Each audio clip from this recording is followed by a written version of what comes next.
Hello, I'm Antique Oracle, and this is the Crash Course World History series. Today, we're going to continue our discussion on how a regional conflict turned into World War I. We'll also look into who started the war, and while we can't really blame one single country, we can blame some countries more than others. For example, America was, for the first time, innocent. Not completely innocent, but largely so. Mr. Antique Oracle, this is an easy question. It was the Germans who started the war. Actually, I agree with you. Pass me. Many British historians and politicians would agree with you. You've got a defendable position, and I'm eager to see you defend it. Maybe they just loved war too much? I'm not here to defend positions, Mr. Green. I'm more in the business of making bold statements. Right? Pass me. Got it. But it turns out life is more complex than just that. The topic of who started World War I remains one of the most controversial and engaging topics we discuss in human history, especially because we want to avoid another world war, at least. But when we talk about both world wars, just like when we talk about World Cup victories, we quickly end up discussing Germany. The idea that Germany, or more specifically, the German military, is the main cause of World War I is still common. This idea dates back to the 1960s when historian Fritz Fischer argued that Germany was the primary cause of the war. This was also pointed out in Article 231 of the Treaty of Versailles. Most of you are probably familiar with the idea that the anger over this article and the debts that came to help pave the way for Hitler's rise to power. No matter how you analyze it, Germany was undoubtedly responsible for starting World War II. Looking back, this makes it more likely that they also started World War I, since they had a history of starting wars. To be fair, the definition of a Western European country is one that has a history of starting wars, unless you're Swiss. Let's play the Swiss tape, Stan. Okay, but the problem is that attributing traits like militarism or authoritarianism to all the people of the country is a bit problematic. A country's military is the national defense against others, and when you live in a country that spends more on defense than any other country, like I do, it's probably not wise to label people as militaristic. There's something about describing an entire nation as having a particular trait without going into specifics that seems a little bit propagandistic. And the Germans weren't the only militaristic people in 1914. The idea of glory in war was very common across Europe.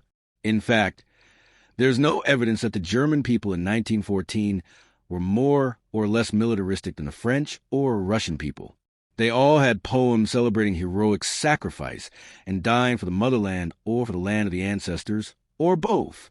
Not both usually, but maybe there are some. I'll keep an open mind.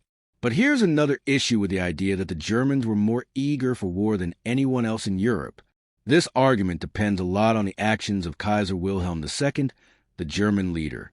He made some stupid, war-hungry public statements, which made people fear that the Germans were eager for war. Kaiser Wilhelm became a symbol of German violence, almost like an animated villain. He was an easy target for stereotypes, especially by the British. So I suggest that the German character shouldn't be blamed for World War I. In fact, no nationalist figure should ever be blamed for any war. But I won't let the Germans go unpunished. You'll remember that Germany offered what's called a blank check, which meant that Germany would always support Austria-Hungary's final ultimatum to Serbia. In some ways, this support from Germany encouraged Austria's foreign minister, Berchtold, to act recklessly, thinking that this was what the Germans wanted him to do. So, Austria thought that Germany wanted a war and figured, let's act recklessly and give the Germans the war they crave. But Germany's support was offered to Austria in the hope that it wouldn't lead to war. So, you could argue that, in reality, most of the blame for starting World War I should fall on Austria-Hungary. After all, they were the ones who sent the final ultimatum to Serbia and were the first to declare war, though only on Serbia. But the Germans were the first to declare war on a major power, Russia, on August 1st. And Germany's attack on France through Belgium is what brought Britain into the war. These are solid arguments because Germany turned a regional conflict in the Balkans, which wasn't unprecedented, into a large European war. But I don't think we're done assigning blame because this wasn't just a European war. It was a World War Russia. You'll remember that of all the major powers, Russia was the first to mobilize its massive army, and it was Russia's mobilization that dragged Germany, France, and Britain into the war. Putin's staring at me, isn't he, Stan? I'm just trying to... You're very intimidating. Stan, can you get Mr. Putin to leave? I'm talking about history, not current conflicts. And telling me that is stressing me out. But Russia didn't have a good reason to mobilize in the first place. I mean, when Austria declared war on Serbia on July 28th, the Austrians couldn't mobilize their forces for 2 weeks because they were on a harvest break.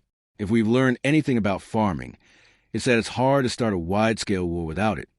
So we can't go to war until all the wheat's been harvested.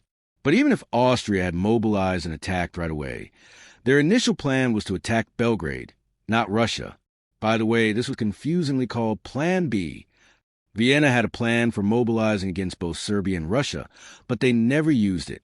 But even if Austria launched a full-scale attack on Russia, Russia had already started the pre-mobilization phase, the preparation for war, on July 25th, before Serbia had even responded to Austria's final ultimatum.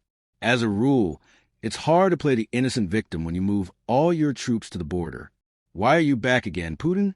Here, the Austrians and Germans are getting reports that Russian forces are mobilizing along their border. And, well, this kind of looks like war. A lot of this depends on how you understand Russia's pre-mobilization period. I mean, do you focus on preparation or do you focus on war? Regardless, on July 30th, Russia became the first major power to actually move its war machines. Let's move on to the imaginary bubble. Talking about Russia brings us to some other opinions on the causes of World War I, because it's hard to understand why Russia mobilized without trying to understand why they mobilized. After all, an Austrian attack on Serbia was hardly an existential crisis for Russia. I mean, look at the map. Russia is vast, and at the time, it probably had the largest army in Europe, if not the world. So why would they care about what was likely just a skirmish on the Bosnian border? This is where geopolitics and history come into play. Looking at the map, you can see that the Balkans are right next to the Dardanelles, the straits leading to the Black Sea. Russia needed to maintain influence there to ensure traffic through those straits, especially if the Ottomans were going to ally with the Germans, which they did.